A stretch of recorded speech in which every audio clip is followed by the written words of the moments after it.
ohun tí ó fa làáfíà kó jọ òní kó wọn tà tẹkùtẹkùn sílíjàlá àlìwálì kìrámì òní fìnira lólé ayé rẹ̀. gbogbo ohun tí ó fa làáfíà kó jọ òní kó wọn tà tẹkùtẹkùn sílíjàlá àlìwálì kìrámì òní fìnira lólé ayé rẹ̀. Sherifat Yetunde mo kí ẹ àánú ọlọ́run tó kọjá òre iṣẹ́ ọlọ́run tó kọjá ń gbẹ́bọ àṣírí bíbò tó kọjá òṣòlẹ̀ mo bẹ̀bẹ̀ fún káláwù ṣe fún ẹ. gbogbo ohun tí ó fa làáfíà kó jọ òní kó wọn tà tẹkùtẹkùn sílíjàlá àlìwálì kìrámì òní fìnira lólé ayé rẹ̀. ìbà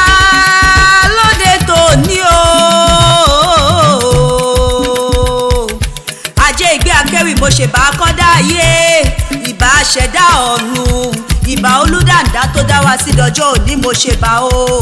KayBee Fashions ló gbé ndébí lónìí o ó l'Ajeigbe òní lọ́jọ́ ìbí ẹni bí ẹni èèyàn bí èèyàn bí ẹgbàágbèje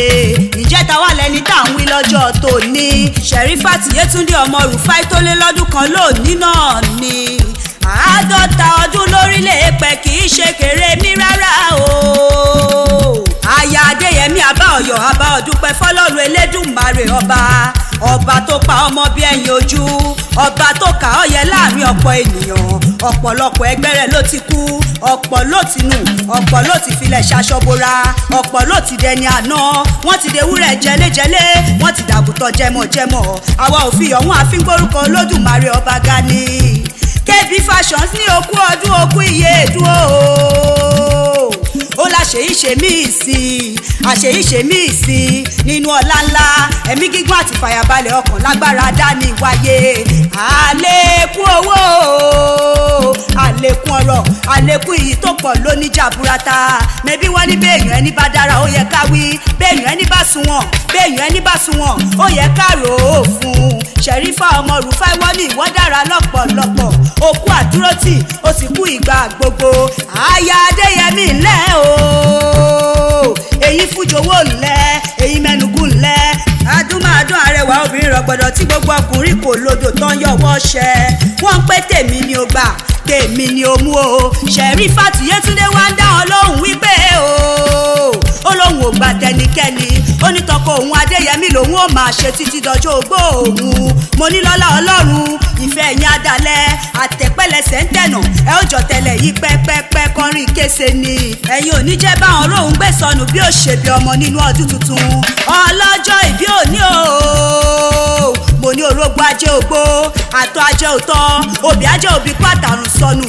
èmi ti rójú ọ̀la lójú rẹ̀ ó wá ní báwọn kúkú òjijì nínú ọdún tuntun ìwọ tó ṣe 50 wàá ṣe 80 wàá ṣe 150 lágbára dání wáyé Sherifat Yetunde ọmọ Rufai máa gbọ́ o mo lérè ọ̀hún wádìí ilé bàbá rẹ̀ gẹ́gẹ́ bí a ti fi rán mi sí ọ KayBee Fashions ní kí n bá òun kí ọ bí ológun ẹrú ó ní kí n bá òun kí ọ bí ọlọ́gbọ̀n ìwọ̀fà ó ní kí n bá òun kí ọ bí ológun kẹ́kẹ́ bí ológun kẹ́kẹ́ bí ológun kẹ́kẹ́ ìyẹn bí wọ́n ti ń poríkì wọn nínú ilé bàbá rẹ̀ gangan dákúndẹ́tì rẹ̀ bẹ̀lẹ̀ jẹ́ kó o máa gbọ́ dídùn ẹnu tèmi Ajeigbe Akewi lèmi jẹ́ èmi mọ́lé bàbá tó bí ọlọ́mọ Sherifat Yetunde ńlẹ́ ọmọ Onigemo ìwọ lọmọ alágbèjì ọmọ ikú níkà máa gbóhùn ẹnu mi mẹ́bọ̀mọ́ ayọ̀ má yẹra ló ń poríkì ilé bàbá tó gbé bí ọlọ́mọ ilé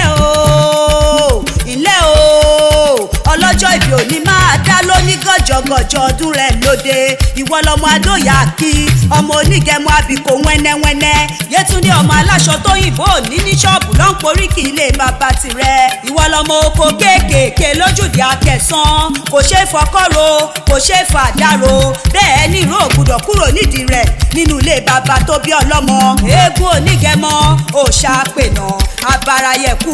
abarayẹ̀ òyẹ́kẹ́ mẹ́bí nínú ilé bàbá rẹ̀ ni Yetunde okú ọdún okú ìyèdún ìwọ tó ṣọdún òní ló tún ṣe mí sí nínú ọlá ńlá ẹ̀mí gígùn àtàìkú tí ṣe baálẹ̀ ọ̀rọ̀ dandan Yetunde ó yá máa gbọ́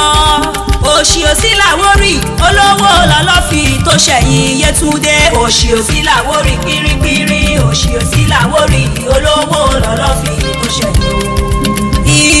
ìwọ lòṣùpá Èkó kò síbi tó tàn dé ọmọ Rufai ìwọ lòṣùpá Èkó kò síbi tó tàn dé o òṣì òsì làwórí pínrínpínrín òṣì òsì làwórí olówó lọ́lọ́fin tó ṣẹ̀yìn. ó yá máa pé bísímìlà ìjàlá àràmọ́ níjàlá lùkà rọ̀hìmí kún fàyà kún. bísímìlà ìjàlá àràmọ́ níjàlá lùkà rọ̀hìmí kún fàyà kún. ọmọ Rufai ìjàlá ọmọ lọ́dún jàlá